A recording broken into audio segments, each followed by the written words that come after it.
الأرض والسماء بسم الله الذي لا يضر مع اسمه شيء في الأرض ولا في السماء وهو السميع العليم. الحمد لله الصلاة والسلام على رسول الله محمد بن عبد الله لا حول ولا قوة إلا بالله.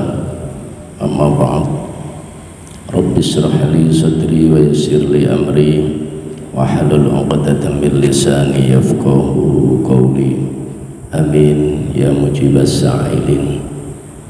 Hadratal muhtaramin, para alim ulama, para kiai, para guru, para asatid wal asatidah, wabil khusus Ketua Umum PCNU Kota Waringin Barat Habibina Abdurrahman Al-Qadri, usulihi wa furu'ihi, dan yang saya hormati semua pengurus NU di Kota Waringin Barat serta banom-banomnya, dari mulai Mustasar, Suriah, Tanfidiyah, Akwan, Katib, dan semuanya, juga sahabat-sahabat Ansor Banser, dari ketua, sekretaris, bendahara, dan seluruhnya yang hadir, yang tidak bisa saya sebutkan satu persatu. Sahabat kami yang mengurusi Rijalul Ansor, Masya Allah, ini yang semangat, jadi tiada henti. Yang penting niatnya menuju ridha Allah Subhanahu wa ta'ala, berkhidmah yang lebih besar, yaitu kepada Nahdlatul Ulama, yang artinya kita akan selalu bersinergi lahir dan batin kepada para guru, para alim, dan para ulama. Mudah-mudahan diberkati Allah Subhanahu wa ta'ala. Amin ya rabbal alamin. Sahabat-sahabatku semuanya, biasanya ada pagar Nusa dan yang hadir ini, dan Halim ini yang tidak pernah ketinggalan jauh, dan para sahabat semuanya dari Makarti Jaya, dan yang jauh dari kelurahan-kelurahan yang di sekitar Pangkalan Bun. Mohon maaf, saya ta'zim, saya hormat dengan setinggi-tingginya. Cuaca yang kayak gini masih meluangkan waktu. Inilah bentuk khidmah yang sangat mulia dibuktikan pada malam hari ini, dan termasuk yang tidak bisa hadir itu juga sudah melaksanakan kewajiban beragama. Jadi mungkin kalau di rumah ada kewajiban, entah itu ngomong putra putrinya atau menemani orang tuanya, istri, dan lain sebagainya, itu juga adalah satu kewajiban. Sedangkan kita ngaji ini baru teori, mencari ilmu. Yang sudah praktek mungkin yang sudah di rumah kita hargai, tapi tidak kalah pentingnya yang hadir ini dilipat gandakan amal ibadahnya. Bahkan langkah kaki dari rumah menuju ke majelis itu dicatat oleh Allah Subhanahu wa ta'ala. Kalau pakai mobil Ustaz, nah putaran roda itu yang dihitung per putaran rodanya, insya Allah dilipat gandakan Allah Subhanahu wa ta'ala berpahala.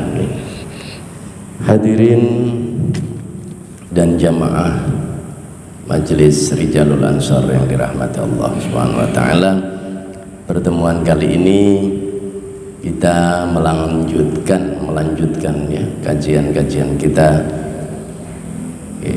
yang saya pandu atau yang saya baca. Mudah-mudahan yang terpenting setiap ilmu itu harus diamalkan, setiap ilmu harus diamalkan.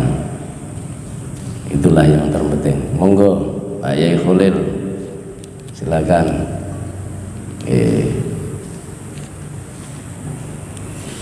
Jadi setiap ilmu itu kalau menurut kaidah fikihnya,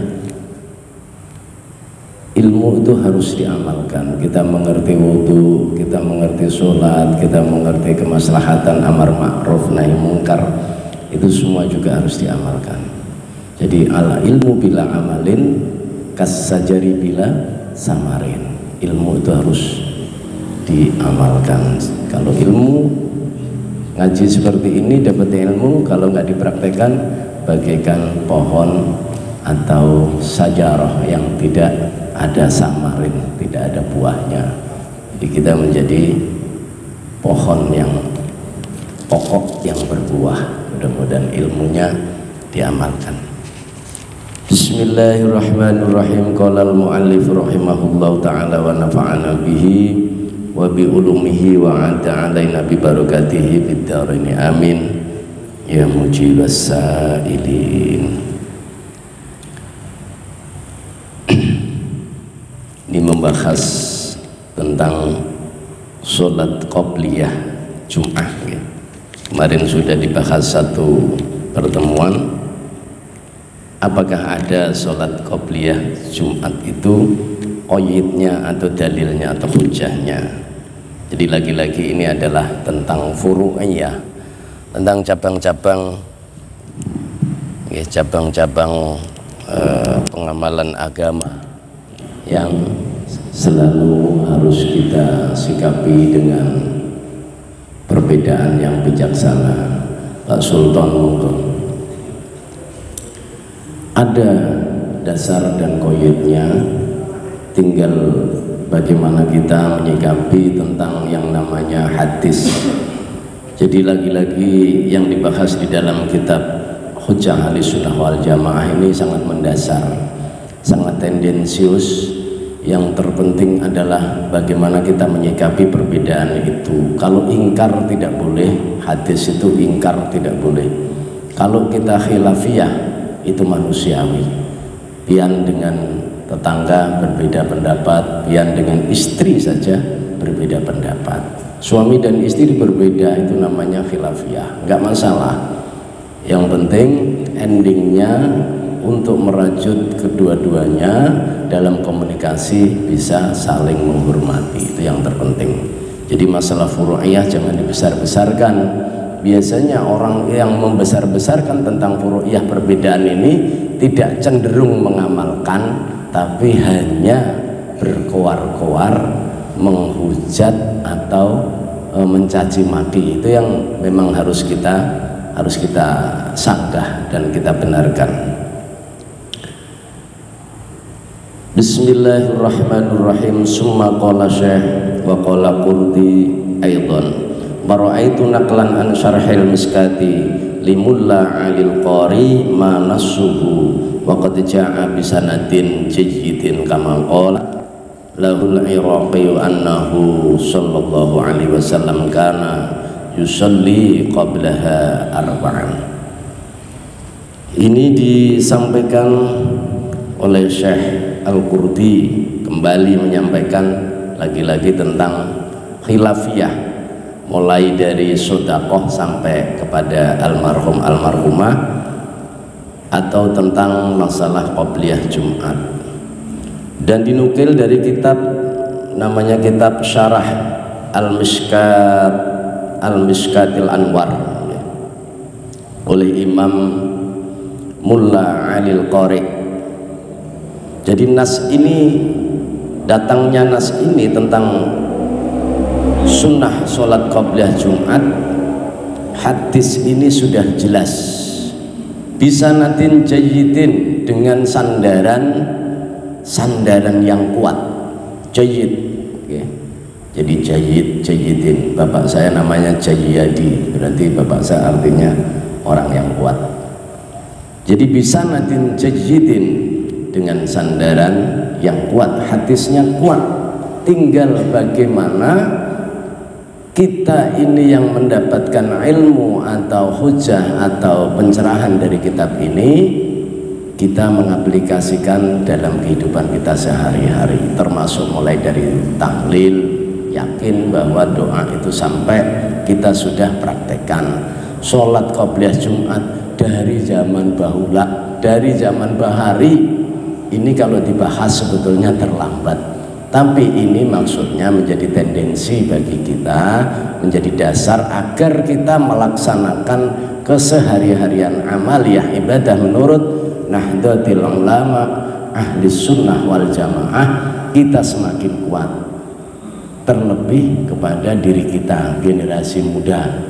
Kita ini kan tidak ikut mendirikan Nahdlatul Ulama Jamaiyah besar ini, tapi kita ikut mengusung, ikut handar beni, ikut memiliki, ikut mengisi, memelihara dalam Jamiah Ahlus Sunnah wal Jamaah yang sudah didirikan oleh para pendiri Jamiah Nahdlatul Ulama, para alim, para masyayikh yang sudah mendahului kita semua, sehingga kita menjadi dasar kehidupan kita di dalam madhab ahli sunnah wal jamaah asy-syafi'iyah yang akidahnya mengikuti asy'ariyah dan al-maturidi. Jadi ada sinergi dua akidah ahli sunnah wal jamaah, bukan mu'tazilah, bukan wahabi, bukan syiah, ya, dan bukan yang lain-lain. Kita ahlus sunnah wal jamaah. Jadi kalau akidah di luar ahli sunnah wal jamaah itu ada qadiriyah, ada mutajassimah, ada jabariyah. Kalau kita ahlus sunnah wal jamaah, jadi keesaan Allah subhanahu wa ta'ala yang menjadi dasar di dalam surat Al-Ikhlas itu kalimat as-somad, Allah yang memelihara, Allah tempat kita bergantung, Allah tempat kita semua-muanya dalam mengakses segala tindakan upaya ikhtiar kita itu kepada Allah subhanahu wa ta'ala. Kalau Jabariyah dan Qadiriyah kan berbeda. Kita meyakini ada tauhid namanya rububiyah, jadi Allah maha memelihara. Kita meyakini ada tauhid namanya ilahiyah atau uluhiyah. Kita meyakini akidah kita yang namanya asma'iyah. Maka di antara asma'iyah, uluhiyah dan rububiyah itulah yang mengerucut kepada akidah ahli sunnah wal jamaah. Bersinerginya akidah asy'ariyah dan maturidiyah. Kalau dijabarkan di sini kepanjangan, nanti satu saat kita akan kajian tentang masalah akidah usuluddin. Makanya kalau di dalam alma mater teman-teman kita atau anak-anak kita yang lagi di perkuliahan itu, kalau jurusannya tentang akidah namanya usuluddin, atau ilmu kalam itu adalah jurusan tentang akidah atau akidah, ya, jadi asas fondasi. Makanya di dalam syariat Islam itu yang pertama adalah syahadat, asyhadu an la ilaha illallah wa asyhadu anna muhammadar rasulullah. Itu adalah fondasi, asas, ya, garis demarkasi yang tidak bisa dipisah-pisahkan. Adapun setelah syahadat itu ada nilai sholat, nilai zakat, nilai puasa, nilai haji, itu bertumpu kepada asas yang bernama syahadat. Itulah tauhidiyah. Jadi tauhid menjadi dasar. Kalau dimaknai secara hakikat, tauhid syahadat la ilaha illallah Muhammadur Rasulullah itu adalah hakikat. Karena pertama kali Rasulullah menyampaikan tentang ajaran Islam ini, yang pertama adalah tentang hakikat. Bagaimana hakikat nggak diutamakan jika syariatnya nanti bertumpu dengan apa jika hakikat atau syahadat kita belum benar, tauhid kita belum benar. Nilai sahnya semua yang kita lakukan dari mulai sholat, zakat, puasa, haji karena tauhid kita sudah benar. Jadi mudah-mudahan ini sedikit menyinggung tentang tauhid ahli sunnah wal jamaah. Kita imamah, ngikuti para alim ulama. Namanya juga nahdah, inhad, kebangkitan. Kebangkitan dilandasi dengan kesadaran. Jadi kalau hanya bangkit tanpa ada jiwa dan rohnya, itu bangkitnya hantu. Jadi kebangkitan yang didasari jiwanya itu apa? Keimanan dan kemanusiaan. Manunggalnya keimanan dan kemanusiaan itulah Nahdlatul Ulama yang mendasari tawassut atau i'tidal, tawazzun ya, dan tasammuh, toleransi. Jadi ada keseimbangan, toleransi, i'tidal, keadilan kita, sehingga kita tidak mengambil yang terlalu kanan, ekstrim, yang ada yang mengatasnamakan agama, yang keterlaluan itu garis kanan, sedikit-sedikit agama, sedikit-sedikit takbir. Takbir itu fitrah, tempatnya adalah ketika kita bermunajat kepada Allah dengan usolli. Itulah takbir. Jadi sangat mulia kalimat takbir, itu kalimat yang sangat suci dan kita tempatkan di mana mestinya. Jadi kita jangan sampai salah letak, keliru pasang. Meletakkan salah, masangnya pasti salah. Jadi itulah. Nah, kita juga menepis, merangkul saudara-saudara yang ke kiri-kirian atau yang istilahnya tidak yakin dengan adanya Allah, mungkin kejawen, komunis dan lain sebagainya. Kita rangkul menjadi ke tengah, semua diajak ke tengah, yang namanya tawassut. Nah, jadi tawassut itu keadilan, i'tidal. Ada hubungan kita kepada Allah Subhanahu wa ta'ala secara vertikal, ada hubungan kita sesama manusia. Jadi muamalah, muasyarah, amar ma'ruf bil wa nahyun 'anil munkar, itu namanya adalah tawassut. Jadi landasannya ada tawassut, i'tidal, tasammuh, tawazzun, dan amar ma'ruf nahi munkar. Mari kita belajar tentang akidah ahli sunnah wal jamaah, sehingga kita tidak, bahasanya itu tidak salah-salah menempatkan. Jika kita salah menempatkan, nanti jadi salah meletakkan.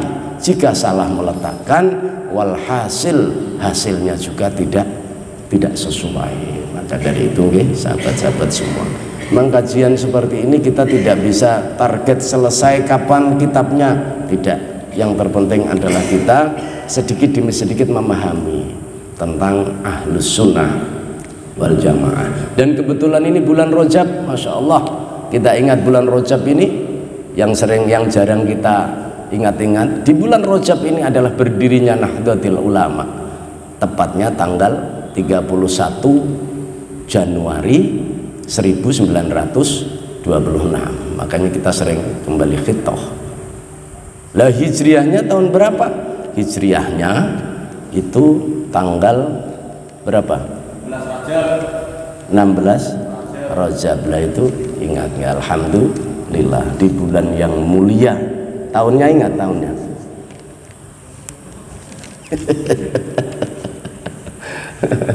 Alhamdulillah ya. Jadi saya juga membawa catatan karena ini penting ya. Jadi berdirinya di bulan Rajab itu tanggal 16 tahun 1244 Hijriah, tepat 31 Januari 1926. Itu yang kita sering bilang khitoh, kembali kepada khitoh NU tahun 1926. Rajabiyah, kebetulan ini insya Allah tadi pagi siang sudah puasa nggih, alhamdulillah. Jadi puasa Rajab. Nah ini termasuk puasa Rajab itu menjadi khilafiyah. Dulu saya ingat mulai nyantri mondok sampai saya ya belum lama lah, 5 tahun kemarin itu belum ada orang yang petentang-petenteng atau komen tentang Rajab ini hadisnya maudhu, hadisnya palsu, hadisnya dhaif, tentang puasa Rajabiyah ini. Baru sekarang ini loh saya mendengar generasi muda sekarang ini merasa kepintaran, sudah pandai mentafsirkan hadis dan Quran. Akhirnya yang namanya puasa Rajab ini dibantah, disanggah. Banyak pertanyaan ini mungkin berseliweran di HP kita. Apakah hadisnya sahih? Apakah ada qayyinnya yang kuat? Apa rojih? apa mauquf, apa maudhu. Nah itulah Masya Allah. Jadi kita ini menjadi semakin zaman semakin maju, zaman semakin terang benderang kayak gini, tapi pelajaran kita juga semakin disanggah tentang puasa Rajab. Alhamdulillah, kalau dasar otaknya itu ngikuti ulama, ngikuti guru, ngikuti kiai, fa insya Allah tidak banyak bantah. Kalau orang dulu itu sami'na wa ata'na dengan kiai, dengan guru, Gus ini puasa Rajab, amalannya seperti ini, niatnya seperti ini, kalau fadilahnya seperti ini, nggih kiai, nggih guru, manfaat barokah. Nah, orang sekarang, Gus monggo puasa Rajab, dalilnya mana? Masya Allah, kepinteran, dalilnya mana? Nanti dikasih dalil nggak bisa baca. Nah karena kepintaran itu, dalilnya sahih. Jadi sampai Rasulullah Shallallahu Alaihi Wasallam bersabda, Inna Rajaba syahrullah wa Sya'bana syahri wa Ramadhana syahru ummati. Kalau unsur hadis ini mau ditelaah bahwa Rajab itu bulannya Allah, kita sebagai umat Islam yang mengaku tekad kita, akidah kita sudah benar, semua adalah kehendak Allah, maka di bulannya Allah Rajabun murajab, Rajab yang dimuliakan ini kita tidak menyia-nyiakan. Yang jarang disampaikan juga, ini adalah bulan haram. Haram bukan haram najis, tapi haram maksudnya pantangan. Zaman Rasul di bulan haram yang 4 itu tidak berani perang, tidak melakukan pertempuran kecuali diserang. Ini maksudnya. Jadi yang namanya haram itu pantangan, anjuran, larangan, jangan berbuat maksiat, jangan melakukan kesalahan di bulan Rajab ini. Karena apa? Fadilahnya bulan Rajab jika berpuasa di hari pertama, ini fadilahnya bisa jadi kafaroh. Kafaroh itu maksudnya menggugurkan dosa-dosa kecil, bukan dosa besar. Kalau dosa meninggalkan sholat itu termasuk dosa besar loh, ini diingat-ingat. Sholat 5 waktu kalau ditinggalkan itu kewajiban, termasuk dosa besar. Tidak bisa 1 hari meninggalkan melaksanakan puasa bisa menggugurkan dosa besar. Yang dimaksud kafaroh salasa sinin itu maksudnya 3 tahun dosa-dosa kecil kita, ya mungkin dosa ngerasanin temannya, mungkin dosa yang kecil-kecil lah, yang tidak berbobot, itu insya Allah selama 3 tahun dihapus. Kalau puasa yang hari kedua insya Allah menggugurkan, menghapus dosa kecil, lagi-lagi dosa kecil. Kayak gini streaming ini nanti kan saya dibantah orang, enak aja puasa 1 hari menggugurkan dosa 3 tahun, termasuk dosa zina, dosa syirik, dosa tidak sholat, enggak, dosa-dosa kecil. Ini yang dimaksud seperti itu. Tapi makanya kadang-kadang dibantah, enaknya puasa 1 hari kok dosanya sama dengan puasa 3 tahun, berarti Ramadan yang wajib kalah. Nah itu kepintaran kan, maksudnya seperti itu. Enggak seperti itu. Jadi maksud dari hadis itu adalah menggugurkan dosa-dosa kecil selama 3 tahun, bukan dosa besar.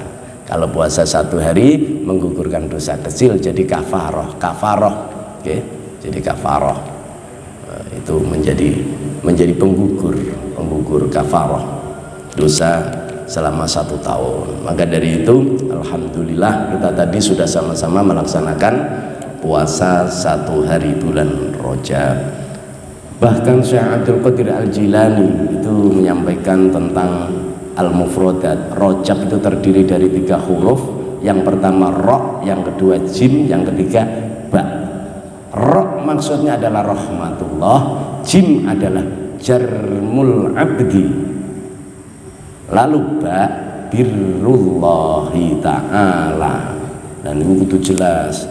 Jadi artinya di bulan Rajab yang mulia, bulannya Allah, ini adalah hak prerogatif Allah mengampuni segala dosa atau tidak mengampuni segala dosa. Inilah akidah Ahlus Sunnah wal Jamaah. Yang penting kita berharap, bermohon kepada Allah Subhanahu wa ta'ala. Jadi rahmatnya Allah meliputi semua makhluk. Dosa manusia ini dihimpit antara kebaikan Allah, pengampunan Allah dan rahmatnya Allah Subhanahu wa ta'ala, sehingga kita memuliakan bulan Rajab. Fa insyaallah kita ini termasuk orang yang mendapat maghfirah, ampunan dan rahmat dari Allah Subhanahu wa ta'ala. Amin ya rabbal alamin. Jadi seperti itu tentang masalah usuluddin atau sedikit akidah Ahlussunnah wal Jamaah. Mengenai tentang sholat qabliyah Jumat, ini sudah jelas bahwa sanadnya itu kuat, yang disampaikan oleh Imam Al-Iraqi annahu, sungguhnya Rasulullah Shallallahu Alaihi Wasallam selama hidup beliau disaksikan oleh para sahabat beliau melaksanakan qabliyah Jumat. Bahkan qabliyah Jumat yang dilaksanakan bukan hanya 2 rakaat tapi 4 rakaat, sama dengan zuhur. Jadi pian itu kalau zuhur itu qabliyahnya 4, ba'diyahnya 4 kalau dilaksanakan. Rasulullah melaksanakannya 4 rakaat. Jadi kana yusalli qablaha arba'an intaha. Sampai selesainya hadis ini tentang penyampaian Imam Al-Iraqi, sanad yang kuat ini, Rasulullah itu melaksanakan sholat qabliyah Jumat selama hidup beliau berjumlah 4 rakaat. Ada lagi wa fi Sunan Tirmidzi li Ahmad Syakir fi babi ma jaa ma yuqra'u bi fi sholati subhi yaumal jum'ah. Manasuhu karena Ibnu Umar yutilu sholata qabla al-jum'ah wa yusalli ba'daha rak'atain wa fi baiti wa yuhaddisu anna Rasulullah sallallahu alaihi wasallam kana yaf'alu dzalika. Nah, ini lagi-lagi disampaikan tentang yang namanya rujukan hadisnya dari Sunan At-Tirmidzi. Nah, kita kan sering mendengar Syekh At-Tirmidzi, beliau tuh mengarang usul kitab yang namanya Sunan, artinya beberapa sunnah Rasulullah atau amaliyah Rasulullah yang dibukukan di dalam kitab beliau namanya Sunan Tirmidzi. Ada Sunan Ibnu Dawud dan sunan-sunan yang lain. Kita tahunya Sunan Kalijaga, Sunan Ampel, lain itu.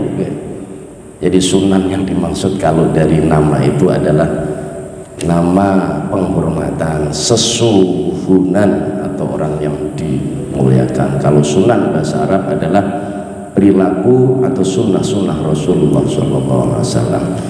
Jadi tentang sholat 2 rakaat qabliyah 2 rakaat ini disampaikan oleh Ibnu Umar.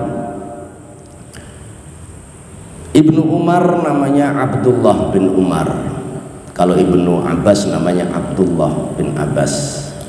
Jadi Ubadillah sebutannya. Zaman Rasulullah itu para sahabat punya putra yang tahassus, langsung mempelajari tentang syariat atau ilmu agama. Ada 5 Abdullah disebut Ubadillah. Di antaranya adalah Abdullah bin Umar, Abdullah bin Abbas dan yang lain-lainnya. Beliau menjalankan sholat qabliyah Jumat. Sebelum melaksanakan sholat Jumat itu dia laksanakan 2 rakaat. Ini mulai sahabat yang bernama Abdullah bin Umar. Jadi wasalli ba'daha raka'ataini. Juga Rasulullah Shallallahu Alaihi Wasallam menurut riwayat beliau, Rasulullah juga pernah melaksanakan qabliyah Jumat 2 rakaat. Karena yaf'alu dzalika, maksudnya itu keadaan sholat 2 rakaat itu dilakukan seperti itu oleh Rasulullah Shallallahu Alaihi Wasallam. Ini kita sudah sepakat. Jadi kita termasuk orang yang mengikuti sami'na wa ata'na kepada para kiai, para guru, para asatidz, naik lagi kepada para ulama, para masyayikh, dan naik lagi kepada madzhabul arba'ah. 4 madhab itu terutama madhab Syafi'iyah. Wa madhabi madhabus Syafi'iyah al-Asy'ariyah. Seperti itu sebetulnya. Qala fi Aunil Ma'bud, di dalam kitab Aunil Ma'bud, qala An-Nawawi fil Khulasah sahihun ala sartil Bukhari wa qala Al-Iraqi fi sahih fi syarh Tirmidzi isnaduhu sahihun la jaruma wa akhrajahu Ibnu Hibban fi sahihihi intaha an ahkamil fuqaha fi muqarrarati Nahdlatul Ulama al-juz'il awal. Ini ralat sebetulnya kitab Muqarrarati Nahdlatul Ulama, bukan Nahdlatul Ulama. Saya pernah membaca kitabnya Muqarrarati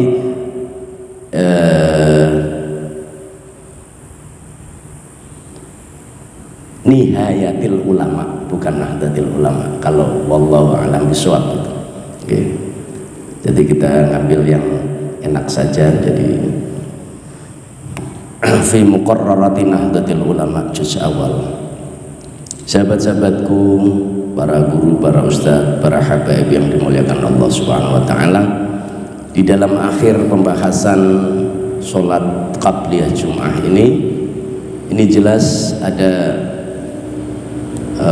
sandaran yang kuat di dalam kitab Aunil Ma'bud. Kitab Aunil Ma'bud, siapa yang menyampaikan atau siapa yang menyusun? Syekh An-Nawawi. Juga di dalam kitab Al-Khulasah, Khulasatun Nurul Yakin atau kitab Khulasah, itu sahih. Jadi hadis ini sahih. Bahkan tendensi hadis ini dibahas juga di dalam kitab Al-Bukhari. Lagi-lagi Imam Al-Iraqi dalam syarah kitab At-Tirmidzi, sanadnya juga sahih. La jaruma wa akhrajahu Ibnu Hibban fi sahihihi. Tidak ada keraguan, tidak ada kesalahan sedikit pun. La jaruma. Tadi kan rojab itu jarmul abdi, jimnya rojaba, roknya rahmatullah, jimnya jarmul abdi, itu maksudnya, atau jirmul abdi maksudnya. Kata jaruma, jarum itu adalah artinya kesalahan. La jaruma, tidak ada kesalahan sedikit pun. Wa akhrajahu Ibnu Hibban, Ibnu Hibban menyampaikan tentang hadis ini fi sahihihi, di dalam kesahihannya hadis di atas tadi tentang apa? Tentang sholat qabliyah Jumat. An ahkamil fuqaha fi muqarrarati Nahdlatul Ulama al-juz'il awal. Semua keterangan di atas tadi, pembahasan tentang dalilnya, hadisnya, pendapatnya yang diambil untuk mengukuhkan tentang sholat qobliyah 2 rakaat itu semua diambil dari kitab Ahkamul Fuqaha fi muqarrarati Nahdlatul Ulama atau fi muqarrarati Nihayatil Ulama. Jadi itu semuanya ini sahih dalilnya. Jadi khilafiyah biasa, yang tidak boleh itu kita menghujat, menyalahkan. Perbedaan itu wajar, berbeda itu boleh, justru berbeda inilah kita menjadi kekuatan. Nek enggak berbeda, wong pian semua ini enggak semua sama, jabatan pangkate, kerjaannya enggak sama, itulah sunnatullah. Sebuah organisasi di dalam Banum NU ini juga ada ketua, ada sekretaris, ada bendahara, dan ada anggota. Nah inilah kita. Jadi semua itu menjadi bermanfaat kalau bersinergi dan bersatu. Ittihad ini penting.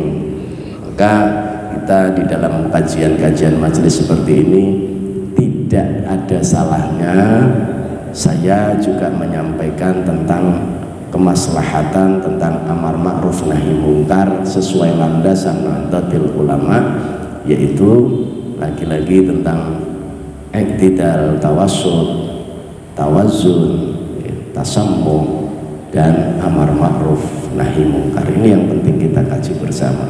Seperti kemarin, alhamdulillah saya mewakili dengan dari beliau Abdurrahman Al-Qadri sampai ke Palangka. Itu nggak nyangka-nyangka juga, oleh Yai Khalil dikasih rekomendasi, oleh Sekjen juga direkomendasikan. Kenapa harus saya? Ya wallahu alam, nggak tahu. Itulah yang kalau kita sadari bahwa takdir nggak ada rencana, justru yang kadang-kadang direncanakan sulit. Nah inilah yang namanya akidah Ahlus Sunnah wal Jamaah. Kita punya rencana, Allah juga maha memutuskan segala-galanya. Organisasi kayak seperti Nahdlatul Ulama, ya tadi kemarin ketemu Pak Halim juga, Pak Rosyidi dan yang lain-lain ada di Palangka. Alhamdulillah kan, biasanya kita tidur di rumah, kasurnya tipis, di sana ada Mas Toto, ya Khalil dan lain-lain. Di sana kasurnya empuk, jadi alhamdulillah. Jangan ngeledek saya, kalau saya ini biasa tidur di hotel, bahkan rumah saya dekat hotel. Saya lama 9 tahun di di Gang Rarait, di Gang Sapil, itu belakangnya hotel, jadi tidurnya di dekat hotel. Alhamdulillah, ya biasalah, kita ini kan termasuk ustadz yang gaul, jadi biasa tidur di hotel, juga biasa tidur di empang, jadi biasa, santri itu biasa, jadi tidur di tempat yang empuk tidak membuat kita bangga. Juga kita tidur di empang atau di hotel muslimin, di masjid misalkan, di musola, kita juga tidak merasa kecil hati, semua sama. Yang terpenting adalah tujuan kita ibadah kepada Allah, wusul sambungnya hati dan jiwa kita untuk berkhidmah kepada Ahlus Sunnah wal Jamaah. Ini yang terpenting. Jadi Ahlus Sunnah wal Jamaah itu menjadi pedoman, pegangan kita, tali bukhul yang kuat yang harus kita gandoli sampai kiamat, sampai akhir hayat kita. Allahumma amin. Landasan Ahlus Sunnah wal Jamaah Nahdlatul Ulama. Makanya kita di dalam berorganisasi seperti ini, kita harus pandai-pandai menghormati, menghargai dari anggota-anggota kita. Belum tentu yang di atas itu lebih mulia daripada yang di bawah, belum tentu dari struktural. Makanya Ahlus Sunnah wal Jamaah itu ada struktural dan ada kultural atau culture, budaya.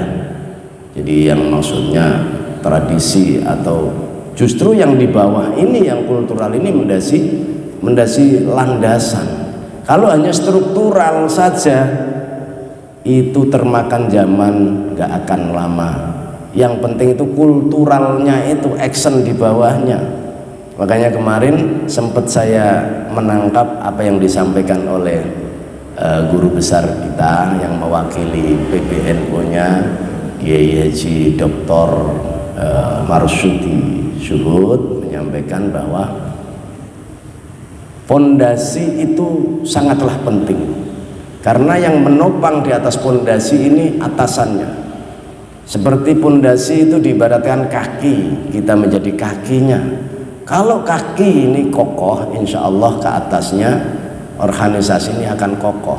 Tapi biasanya kita ini saling cemburu, enak yang di atas, enak kepala, enak mulut, enak telinga, enak hidung.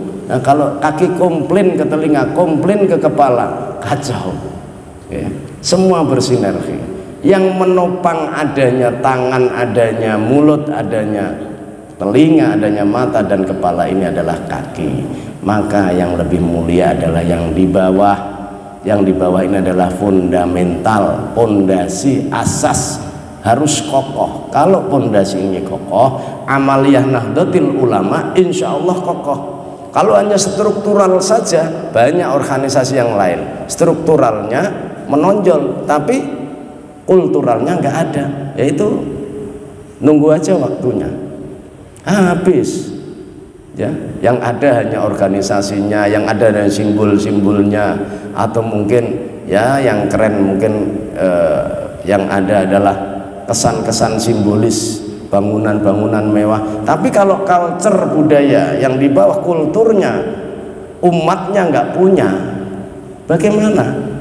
Tinggal nama nanti ya. Maka Nahdlatul Ulama ini adalah yang terbesar, alhamdulillah, umatnya yang di bawah ini. Makanya umat yang di bawah ini sebagai pondasi, termasuk kayak kita ini yang mengamalkan amaliyah-amaliyah Nahdlatul Ulama Ahlus Sunnah wal Jamaah adalah yang di bawah, seperti kita ini. Tahlilan terus lanjut istiqomah nggih, istighosah lanjut terus istiqomah, manakiban lanjut terus istiqomah, majlisan lanjut terus istiqomah. Coba sampean lihat yang lain, jamaah yang lain nggak ada, struktural aja. Jadi kita ini bangga Ahlus Sunnah wal Jamaah ini kultur budaya yang di bawah ini kuat. Jadi pondasi kalau kuat, insya Allah selama-lamanya, Allahumma amin. Maka kita boleh kalau menyampaikan tentang tujuan para muassis pendiri Nahdlatul Ulama pada saat itu, para tokoh-tokoh dan para masyayikh, ulama-ulama yang tidak diragukan keilmuannya, bukan seperti alimnya ustadz-ustadz sekarang yang suka membantah ya. Jadi kealimannya luar biasa, tidak diragukan, dan karomahnya yang luar biasa sehingga bisa merumuskan yang namanya jam'iyah Nahdlatul Ulama yang besar seperti ini.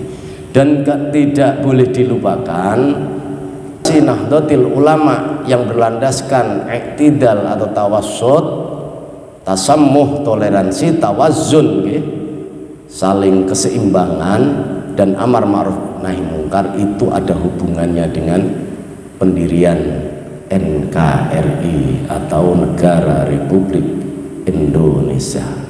Kenapa kita harus ke sana? Memang karena Nahdlatul Ulama adalah perumus PPKI, Panitia Persiapan Kemerdekaan Indonesia. Makanya orang NU biasa saja, santai, biasa ya. Karena orang NU sudah dibekali dari dulu memelihara kemerdekaan, mengisi kemerdekaan. Bahkan yang punya Negara Republik Indonesia pada saat itu, sebelum ada presiden, ya boleh dicatat, sebelum ada presiden, Bung Karno kan presiden pertama, kemerdekaan 1945 tanggal 17 itu Bung Karno mengatasnamakan bangsa Indonesia dalam proklamasi, bukan atas nama Presiden Indonesia. Ini harus dipelajari juga ini. Jadi kadang-kadang sahabat-sahabat Banser Ansor ini lupa, ngaji terus khusyuk terus, lupa bahwa kerangka Indonesia ini, Negara Kesatuan Republik Indonesia ini dirumuskan oleh masyayikh kita, Syekhina Yai Hasyim Asy'ari, Syekhina Yai Hasbullah Wahab, dan lain-lain. Karena apa? Indonesia ini dulu Nusantara. Makanya sekarang ada Islam Nusantara, bukan hal baru, karena Nusantara sudah ada duluan. Nusantara disatukan oleh Majapahit yang apa itu dikomandani oleh patih yang bernama Gajah Mada. Indonesia pernah bersumpah sebelum menjadi NKRI. Nusantara pernah bersumpah, namanya Sumpah Palapa, kita lupa itu. Lalu menjadi NKRI, Pemuda Indonesia Bersatu bersumpah, namanya Sumpah Pemuda. Nah ini kan lupa sampean. Kalau saya ingat dong, saya ini ingetan terus. Jadi Sumpah Palapa, Sumpah Pemuda, NKRI jati diri bangsa, harga mati NKRI dari dulu. Makanya NU tuh yang memiliki negara. Kenapa sekarang NU ini kadang-kadang kok tersinggung kalau ada yang ingin mengancam negara? Karena yang punya, Mas. Lah yang punya kok, sampai punya rumah, ada orang datang tahu-tahu mau bakar rumah, mau bedol tiangnya, sampai marah. Itu maksudnya. Jadi NU itu pendiri NKRI, NU ini yang memiliki membangun NKRI sebelum ada presiden. Lalu setelah NKRI, Negara Kesatuan Republik Indonesia ini jadi, lalu Soekarno dan tanggal 20 tahun 2026 tahun Ustadz Malik Mullah. Jadi 1926 itu Nahdlatul Ulama sudah berdiri, lalu merumuskan menjadi panitia persiapan kemerdekaan Indonesia. Lah, jauh masih berapa tahun kemudian menuju tahun 1945 kemerdekaan Republik Indonesia. Berapa tahun lagi itu? Ayo matematikanya cepat. 19 tahun lagi toh. Nah, sampai kelambatan. Ya. 19 tahun menunggu kemerdekaan Republik Indonesia. Jadi Nahdlatul Ulama bergabungnya Ijma, perkumpulan para ulama yang dimotori oleh Syekh Hasyim Asy'ari, Syekh Hasbullah Wahab, direstui oleh Syekhina Khalil Al-Bangkalani. Termasuk saya pernah membaca bahwa Yai Khalil Al-Bangkalani itu yang merumuskan mubtada khobar ala Jawa, alhamdu utawi sekabiane puji iku lillahi kagungane Allah. Niku Yai Khalil Al-Bangkalani sing ten Madura mreka nggih, yang merumuskan beliau. Maka tidak heran ketika Nahdlatul Ulama ada merasa sedikit tersinggung, tapi sangat dewasa ketika NKRI ini ada yang mengancam, ada yang ngerusui lah, karena kita yang punya pendiri kok, karena yang punya ya wajar lah. Kalau mereka tidak pernah mendirikan, tidak pernah ikut kontribusi apa-apa, urun cagak ya ora, urun semen ya ora, mora-mora apa yang rusak. Nah terus pripun? Kita tersinggung, kita tersinggung, tapi ya pelan-pelan dengan cara tasamuh itu tadi, toleransi, tawazun, keseimbangan, ada tawassut atau iktidal. Jadi yang ke kanan-kananan, yang selalu berlogo agama, yang terlalu ekstrim, kita ajak bersama-sama untuk bertoleransi, memelihara Negara Kesatuan Republik Indonesia yang berlandaskan Pancasila. Ya, termasuk Pancasila itu ya butir-butir Pancasila ya harus hafal. Ketuhanan yang Maha Esa, kemanusiaan yang adil dan beradab, persatuan Indonesia, kerakyatan yang dipimpin oleh hikmat, kebijaksanaan dalam permusyawaratan perwakilan, keadilan sosial bagi seluruh rakyat Indonesia. Itulah yang menjadi landasan munculnya preambul atau pembukaan Undang-Undang Dasar 45. Jadi seperti kita punya organisasi, punya anggaran dasar, anggaran rumah tangga, itu konon asas. Negara kita berlandaskan Pancasila dan Undang-Undang Dasar 45. Ya, ini Mas Toto mesti hafal ini preambul nih. Lalu preambul UUD 45 pembukaan bahwa sesungguhnya kemerdekaan adalah hak segala bangsa. Oleh sebab itu maka penjajahan di atas dunia harus dihapuskan karena tidak sesuai dengan pri kemanusiaan dan pri keadilan dan seterusnya. Itu alinea pertama, lalu kedua, lalu ketiga. Nah yang ketiga ini yang saya suka, karena kita santri atas berkat rahmat Allah yang Maha Kuasa, dengan didorong oleh keinginan yang luhur supaya berkebangsaan, kehidupan yang bebas. Terus apa? Rakyat Indonesia dengan ini menyatakan kemerdekaannya. Itu alinea yang ketiga. Lah ini yang belum banyak disimpulkan. Atas berkat rahmat Allah ini berawal dari Assalamualaikum warahmatullahi wabarakatuh. Salam. Coba jenengan baca di Quran itu. Semua salam itu yang disampaikan oleh Allah kepada Rasulullah, semua memuat keselamatan, kebahagiaan, keharmonisasian, itu berawal dari salam. Maka preambul alinea yang ketiga yang dimaksud rakyat Indonesia dengan ini maksudnya apa? Ini kan bukan itu. Ini maksudnya di atas rujuknya nek cara santri ngaji, dengan ini ya dengan berkat rahmat Allah yang Maha Kuasa. Ya, ini yang jarang disampaikan ini. Maka dengan ini bukan dengan itu. Ini itu nanti ya. Jadi atas berkat rahmat Allah yang Maha Kuasa, maka kemerdekaan itu sebetulnya landasan sebagai santri para masyayikh menyusun preambul itu, bahwa kemerdekaan itu atas dasar berkat rahmat Allah Subhanahu wa ta'ala, walaupun secara syariatnya, secara ikhtiarnya dengan bambu runcing, dengan pertempuran, dengan perlawanan, dengan resolusi jihad, tapi kalau tidak atas berkat rahmat Allah yang Maha Kuasa, Masya Allah, wallahu alam, itu tidak akan terjadi.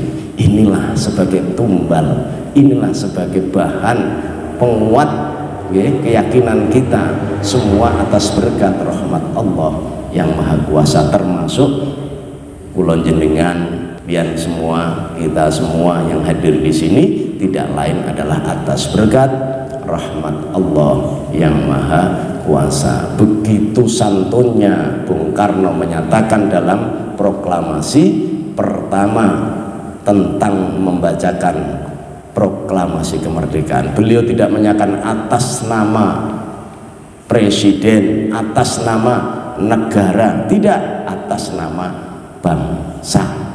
Bangsa niku termasuk bersuku-suku, berbangsa-bangsa yang lama disatukan oleh para pendiri bangsa.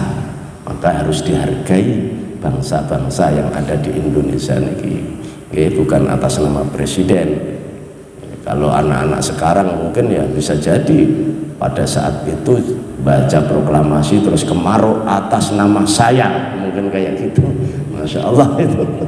Jadi itu kepiawaian seseorang, orang dulu itu memang Masya Allah. Jadi atas nama bangsa Indonesia, Soekarno Hatta, beliau Hadratus Syekh Hasyim Asy'ari juga dari mulai tahun 26 sudah merintis persiapan panitia kemerdekaan, bahkan mengeluarkan resolusi jihad yang tujuannya membangun sebuah bangsa yang bersatu, negara yang berlandaskan Pancasila, dan ada Undang-Undang Dasar 1945 yang terdiri dari 16 bab, 37 pasal, 194 ayat. Woconen dewi ngoten mawon nggih. Ini kudu santri nggih, sahabat Ansor Banser nggih kudu hafal, karena itu menjadi dasar kita supaya kita tawassut, tawazun, tasammu. Ana wong sing engkek sok dalil, sok serba beragama kelihatannya, nggak usah napa khawatir, nggak usah ciut, nggak usah merasa kecil hati. Wah, sudah, itu sudah selesai dari dulu. Kita tinggal mengisi, makanya tugas kita mengisi, karena kita yang punya NKRI sudah ada negara, sudah ada pemerintah, ada umarok, kita mengikuti ulama, kita mengisi kemerdekaan ini dengan sebaik-baiknya. Tidak lupa tadi tawassut, tawazun, tasammum. Jadi negara ini kita pelihara sampai nanti anak cucu kita, sampai kiamat, mudah-mudahan akhir hidup ini sampai kiamat NKRI ini tidak akan bisa ditumbangkan oleh rong-rongan para orang-orang yang tidak bertanggung jawab. Allahumma amin. Makanya beliau Hadratus Syekh membuat syair nazam atau lagu yang sering kita alunkan, subhanul waton atau hubbul waton minal iman. Itu ya dibantah oleh kubu sebelah. Hubbul waton minal iman itu bukan hadis, dalilnya mana? Yang bilang itu hadis siapa? Kok ya geger soal gitu. Enggak ada yang bilang itu hadis, itu makalah ulama. Makanya kalau ulama, annal ulama ul fuqaha yaquluna, Jadi ulama fuqaha itu punya tendensi, sebetulnya beliau itu sangat alim, sangat bijak, menyikapi segala sesuatu itu nggak buru-buru, nggak cepat kebakar, nggak cepat emosi. Karena apa? Ada sebuah landasan sebagai amaliyah. Jadi orang-orang terdahulu, para ulama, para masyayikh itu mempunyai satu dasar. Jadi setiap berfatwa, setiap makalah, setiap menyampaikan itu cenderung untuk diamalkan, ada actionnya. Dan setiap perkataan, pendapat, dan amalan itu juga disertai dengan niat. Dan ketika pendapat, makalah, amalan, niat itu sudah bersinergi jadi satu, harus bimuwafaqatis sunnah. Semua harus kembali dan cocok dengan sunnah Rasulullah Shallallahu Alaihi Wasallam yang sudah termaktub di dalam hadis, sunnah qauliyah, sunnah fi'liyah, sunnah taqririyah. La yastaqimu qaulun illa bi'amalin wa la yastaqimu qaulun wa amalun illa biniyatin wa la yastaqimu qaulun wa amalun wa niyatun illa bimuwafaqatis sunnah Rasulullah Sallallahu Alaihi Wasallam. Sahabat-sahabatku semuanya dan para hadirin yang dimuliakan Allah Subhanahu wa Ta'ala, pertemuan kita walaupun tidak lama-lama, sebetulnya saya pengen banyak, tapi kalau yang dengarkan ini nanti jenuh, ngantuk, juga mubadir. Jadi cukup sekian. Mohon maaf atas segala kekurangan dan kekhilafan. Jadi dari segala kajian atau orientasi saya yang memang ini penting, akan tidak bosan-bosan saya sampaikan kepada sahabat-sahabat semuanya tentang dasar negara, tentang preambul, juga tentang sunnah-sunnah yang berkaitan dengan tendensi atau asas Negara Kesatuan Republik Indonesia. Dan saya akhiri dari kajian kita yang terakhir tadi, ada maqalah an ahkamil fuqaha fi muqarrarati nahdlatil ulama al-juz awal. Mudah-mudahan kita sama-sama sepakat bahwa khilafiyah itu akan terjadi sepanjang waktu sampai zaman akhir nanti. Yang terpenting kita adalah sami'na wa ata'na, mengikuti guru-guru yang soleh dan sohih, agar kita tidak tersesat di jalan atau di persimpangan. Jadi selanjutnya yang saya sampaikan ini sesuai apa yang saya baca dan yang termuat di dalam kitab Hujjah Ahlussunnah wal Jamaah yang disusun oleh Syekhina Haji Ali Maksum Al-Jogjawi. Wallahu a'lam bishawab. Ilahuna hatta liqa, wallahul muwaffiq ila aqwamit thoriq. Assalamualaikum warahmatullahi wabarakatuh.